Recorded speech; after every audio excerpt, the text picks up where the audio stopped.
Welcome back to the Plug In for More podcast. Today's episode, we're going to talk about used electric vehicles and specifically what to look for if you're going to be buying one. As the market transitioned from being all new electric vehicles into having a plethora of used vehicles coming out and being available to buy, it's important to know what to look for because some of the lessons of buying an ICE vehicle don't exactly translate to an electric vehicle. Also, my Mach-E came in.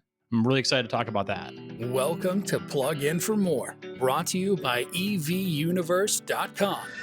EV Universe is your one-stop shop for all things related to the electric vehicle. Here on this podcast, our goal is to educate, inspire, and hopefully make your transition into the electric vehicle marketplace a lot less intimidating. And now, here are your hosts, Mike, Tom, and Bryant. Tom, Ford Mach-E is now in your driveway. Question, did your dad get his before you did? I'm hoping the answer is yes. No, he didn't. In fact, I was able to pull some strings and ensured that didn't happen. It's funny. In the last episode, we talked about the frustrations with not knowing where your vehicle is, right? While it's being shipped, and somehow magically these car dealerships or car companies will ship these cars across the country and they have no idea where they're at exactly. I had figured out a way to communicate through Ford via their chat feature, and they would tell me where it was based upon what information they had. Late last week, I had communicated with Ford, and they told me that it was on a rail yard in Missouri, which is a standard hub for Ford vehicles and where they're going to be transferred to the next location. About 4 hours after Ford chat had told me that it was in fact in Missouri, I drove past my dealership and I saw a gray Mach-E sitting next to a red Mach-E, which is what my dad ordered. And I'm like, oh my goodness, my car is here. It's not Missouri. It's on a lot in Traverse City, Michigan. So super cool. I go in, I double check the VIN. It's mine. I end up going into the dealership. My salesman didn't even know that the car had come in yet. I had found it before he did. But in any case, exciting day, right? So the dealership people knew me and knew well enough to make sure my car was ready before my dad's. So I got my car a day before him. So you picked on an old man, your father, and didn't let him Oh, enjoy all day. his Yeah, new. absolutely. Okay. Absolutely. Right. And just so Mhm. everyone knows, too, I did try to actually call the dealership to see if they could switch that, but I couldn't get through. So unfortunately for everyone else, Tom did get it before his father. um, and I mean, your poor mother. I mean, that woman probably had to listen to your dad want to buy that car and talk about it day in, day out, and he didn't get it before you. So I think we should all shed a tear, say some words for their loss. I absolutely love that. I was just gonna I was gonna say, Tom, your experience is similar to mine. If you guys remember, my dealer texted me and said, "Nope, not coming this week. It's gonna be next week. It's still in transit." Literally 5 minutes later, I get a video of it being delivered. So your experience and mine is such the same. It's crazy. Well, I'm glad you got it. The car looks fantastic. Give us your first impressions. What do you think about it? I'm cautiously optimistic. I don't want to be too in love with it right off the get go and have disappointment. But it's like we've talked about before. It's the Select. It's the entry level model. So there's a lot of things that it doesn't have, and that's okay. Um, a lot of things also I expected coming into it. Like as far as the range is concerned, it's a standard range model. So I know that the EPA guidelines on it are 224 miles, but that is assuming for perfect conditions. And we know that with weather, you're going to have battery or energy loss due to heating the cabin and heating the battery, which is what I'm seeing right now in my car, depending on temperature, is between 20 to 30%. I haven't seen more than 30%. And I think some of it has to do with proper preconditioning versus not. So while I wasn't surprised by that, it's still a little disheartening. But at the same time, the car at 90% charge right now has 180 miles of range, according to my app. But no, it's fast, it's smooth, it's quiet. And I was just telling Brian before the call, it is probably the best car that I have ever driven in the winter, hands down. And that's going against the Tahoes I used to drive for work. It's my Ram that I used to drive. I had a Chrysler Pacifica all-wheel drive at one point that was pretty sweet. Going back to the days when I worked in television, we drove Subaru Imprezas years and years ago, and I always held those as a pretty high benchmark for being good in the winter. So this thing is really impressive, and it's with the standard Michelin tires that are on it that come from the factory. So I'm excited to see, even with the tire upgrade, how that does. Yeah, I was impressed, Tom. I was impressed that you, like it so much in the winter. Like we talked about, my EV6 is okay. It's not awesome, but it also has different. It doesn't have Michelin. It has Kumo, like a Crugin or whatever tires on it that I've been reading about. Not are great in the winter, and yeah, it's not the worst car I've ever had in the winter, but it's definitely not better than my truck. So I'm excited to see maybe next winter if I put snows on it because I've read in the forums and talk to other EV6 owners in Michigan that have winters on, and they say the car just kills. But I'm glad Hmm. yours is killer in the winter with just its stock Michelin. That's awesome. What do you like about the some of the cool features you've never had before, Tom? Anything new technology wise? So for me, new stuff technology wise is the lane keep assist or lane centering and the adaptive cruise control. That's all new stuff for me, and that's pretty cool to have that work.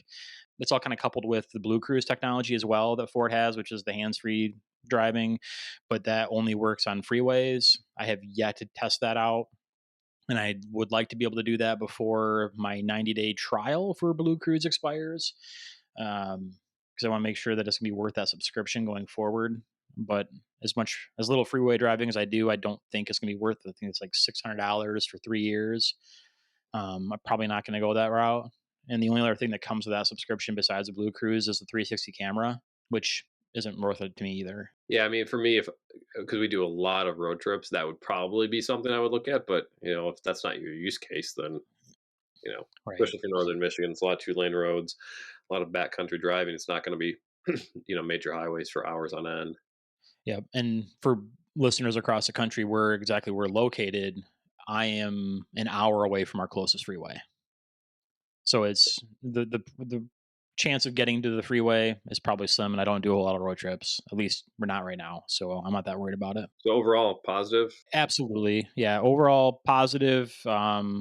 I like the car a lot, and the big thing with my partner, I was worried that she wasn't going to like it because of all the technology stuff in it, and I think she would drive a Model A if she could, just to avoid tech stuff.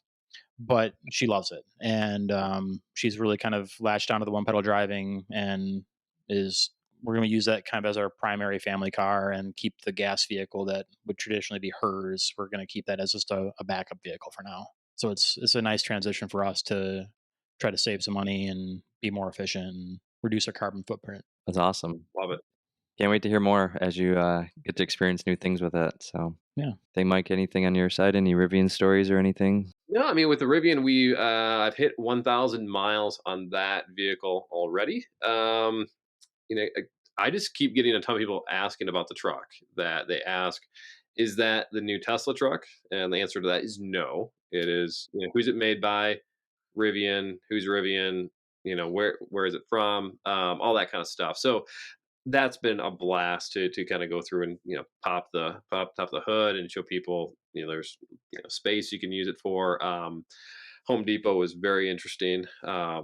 Getting that thing loaded up and having people ask questions, especially when you open up the gear tunnel and put stuff in there. People really stop and take a look. So no, it's as I expected, and if not better. I have nothing negative to say about that truck, other than the Alexa argument that my kids have. So when you say Alexa, other kids in the background are fighting over who says Alexa. So I've turned that off now. Just so I'm not hearing Alexa this, Alexa that for every moment the kids are in the car. Other than that, I love it.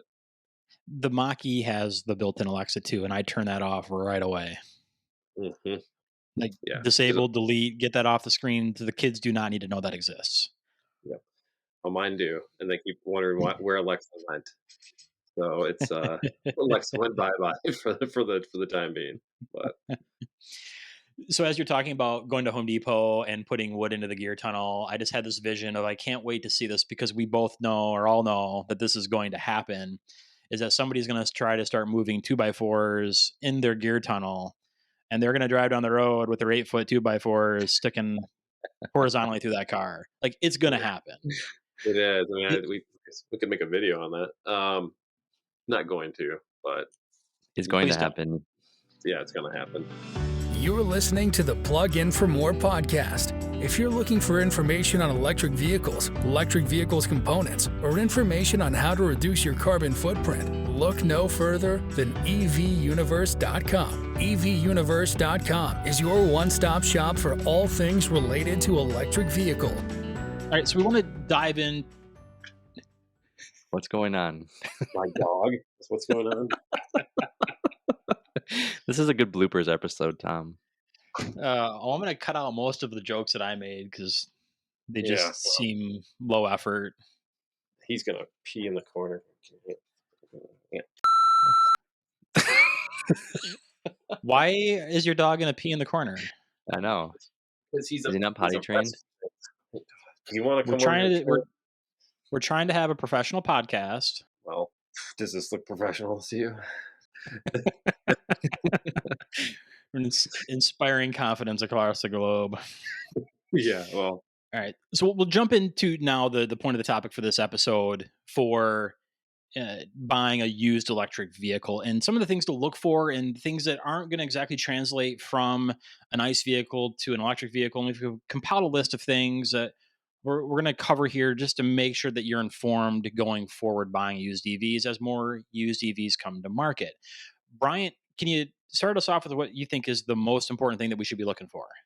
Yeah, no, thanks, Tom. I think the number one is going to be determining how much the battery has degraded. Yeah, I think that's probably the number one concern that people are going to have. I think there's a couple ways you can take this and do it. You could obviously take the car that you're thinking about buying to the service department, and they can give you a detailed report on battery health. That's probably the most accurate. If you don't want to do that, you can take the vehicle and charge it to 100% and see what the range says. Now, the caveat of that is if it's in the wintertime, like Tom was just talking about, his range is a lot lower. Or if you've driven on the freeway recently, 75 miles an hour, the range is going to be a lot different. But those are two ways you can do it, and obviously compare what the 100% charges to what the original rating, so you can give you an idea. There's just a lot of factors there. Mike, you've had some stats around in the past around percentages of battery degradation.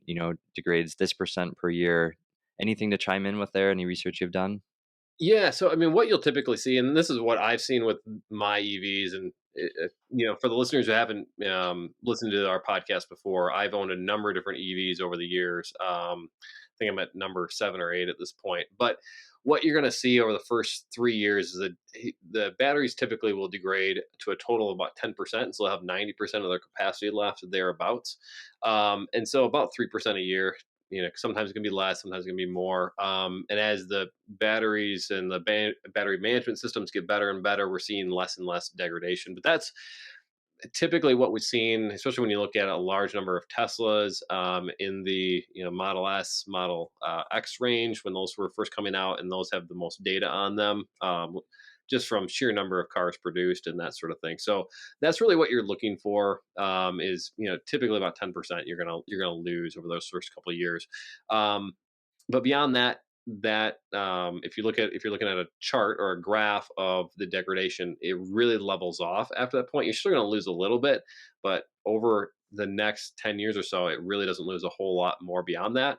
And I will say I have seen that myself with my Tesla Roadster. That car is running on 13 years at this point, and I have about 85% of battery capacity left, and that's the original car with a lithium ion battery, and it's still doing very, very well. And that's what we're seeing kind of across the board. Another thing, just in that realm of degradation, if you're looking at um, Teslas, for example, especially those early Model S's and X's, is the more that they're supercharged, and this is across the board, I guess, for any electric vehicle, the more they're go through a DC fast charging process, the more degradation you're going to see, because that's hard on batteries. So if you see people are going to a supercharger and that's it, they're not charging at home on a level 2 or a level 1, they're going to have more degradation. So that's a question. If you are talking to someone who's selling their car, if it's a private seller, how are you charging your car? Are you going to supercharger all the time, or are you charging at home? What's your setup?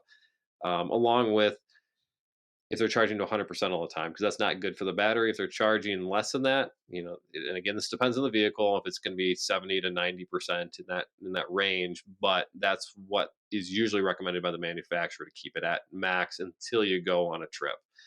So if people are charging every day to 100%, that's not great for your battery, and you will see more degradation over that process. One other thing to look for is if you are looking at some Teslas, or again, there's some other manufacturers that do this as well. You can actually get into the diagnostic screen within the car, in the service mode, and you can run sort of a battery test at that point, and you can get an idea of the battery health there. End of the day, when you're looking at this is something people are concerned about. Is because it's a big cost, but we're really not seeing that many failures and that many issues with batteries anyways. And frankly, the warranties are so long on these things, typically 8 years and 100,000 miles, sometimes even more than that. So unless you're buying a car that's close to being on a warranty, or you plan on keeping it for a very, very long time, it's not as big of an issue as people make it out to be. And that warranty that you hit on, that's actually a federal government mandate. It's Correct. not it's the federal government requires 8 years, 100,000 miles on both electric vehicles and hybrid electric vehicle batteries. I think California is 10 years, 150,000 miles in addition to the federal government mandate. So it's across the board. Absolutely. Yeah. Good And point. so that really gives, I mean, some peace of mind. Again, if you're looking at getting an early Model S, though, that's something to really look at, because they're starting to see some battery failures there with those cars that are just out of Mhm. warranty. So, um, but Right. And so then we start with the warranty information, we start hitting on the idea of miles and mileage on cars, which would be a traditional marker for an ICE vehicle. Is the mileage that's going to be accumulated onto an electric vehicle as something to be as considered as an ICE vehicle? no, you got to look at the car differently. So instead of looking at how many miles it's gone through, you really need to look at, one, what kind of charging, just like I went through before. So is it being charged 100% all the time? Is there a lot of DC fast charging or supercharging all the time?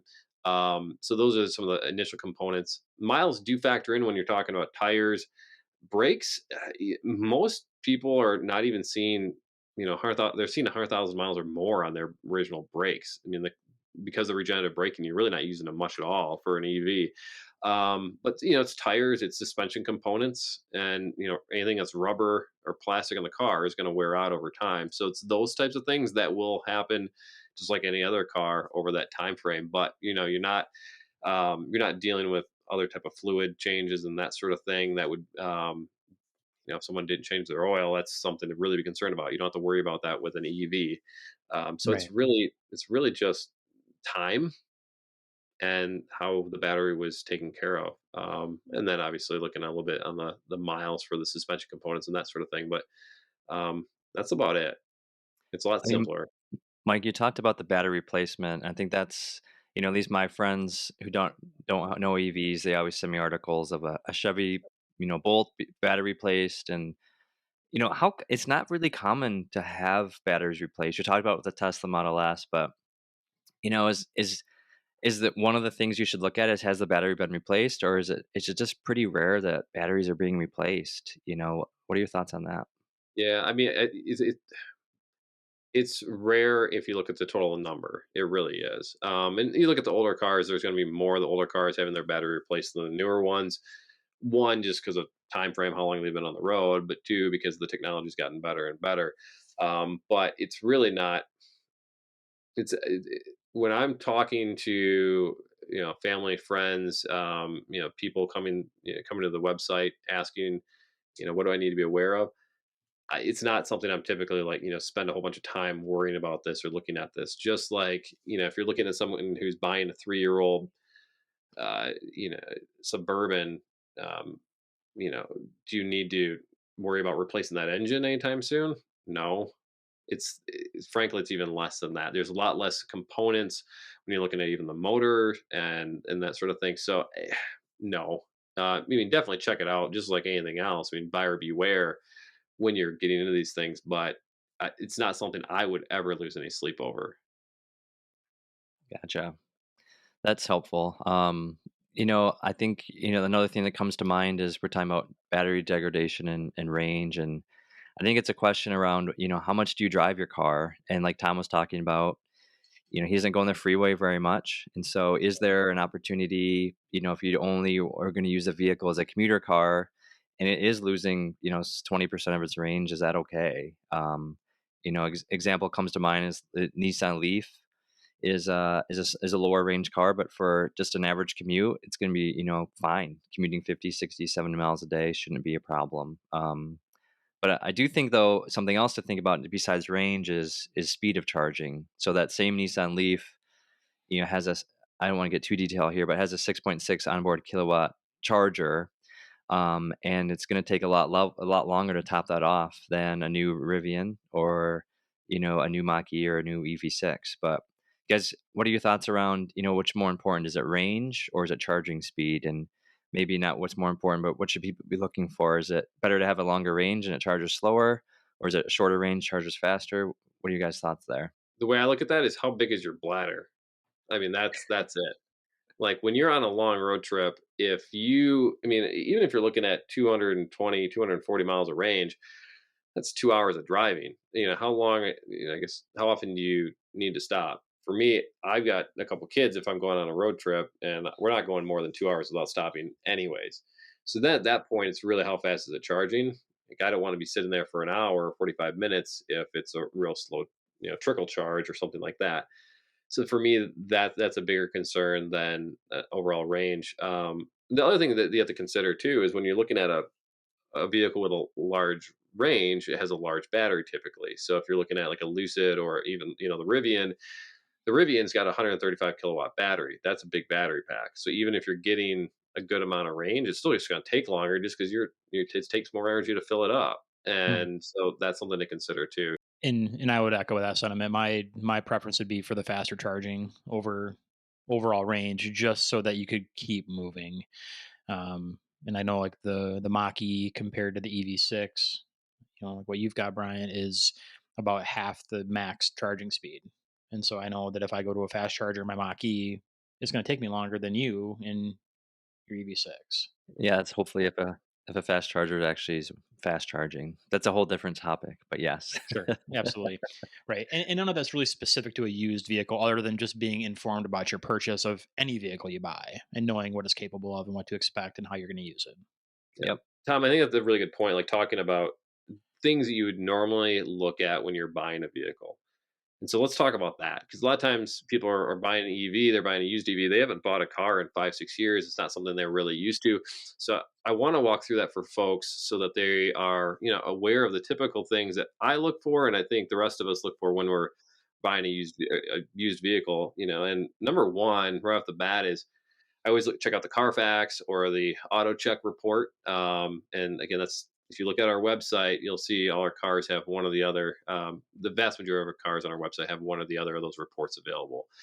So look at where the car was. If it was in a place that's got a ton of potholes or the roads aren't really maintained very well, that's something that you might have to consider for suspension components. Does it have an accident report? Does it have a salvage title? That kind of stuff, to make sure that you're buying sort of a whole vehicle, right? There's not a major hit on that value of the car. So that's one thing. Again, no matter what type of car you're looking at, you need to look at as well. Repairs. If there's been any repairs done to that car, and a lot of times you can't get that from if it's a used car trade into a dealership. They're not going to have the warranty or the repair history on that car. But if you're getting one private party, you certainly can. There's a much higher chance you could get that information. Ask about it. Tesla, for example, doesn't release the repair history on a car, so you don't know if it's had the main, they call it the MCU, but the main unit in the car that handles all the navigation, that sort of thing, all the controls, if that's been replaced. Door handles, that's a really common failure on Model S's, and that sort of thing. Find out what repairs have been done, because there's a good chance you might have to repair those in the future if they haven't been done, again, just like any other vehicle. And then lastly, I would say see what charging cables and what extras come with the car. So if there's a level 1 charger that comes with it, Make sure you get that. If there's an extra set of wheels, if there's the floor mats that come with it. If there's no floor mats, go to our website, buy some floor mats. That'd be awesome. All those types of things. Anything you need with the car, see if it comes with it. If not, find out where you need to buy that stuff. So those are the things that I typically think about. I don't know if you guys have anything to add to some of those components.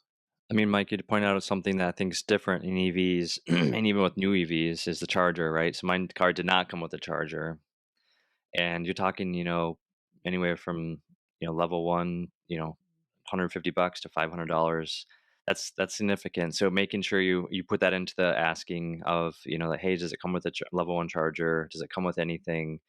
I think that's important. And then I think the only other thing I'd add that you talked about just briefly, but on new cars, obviously there's the tax incentive on used cars in 2024.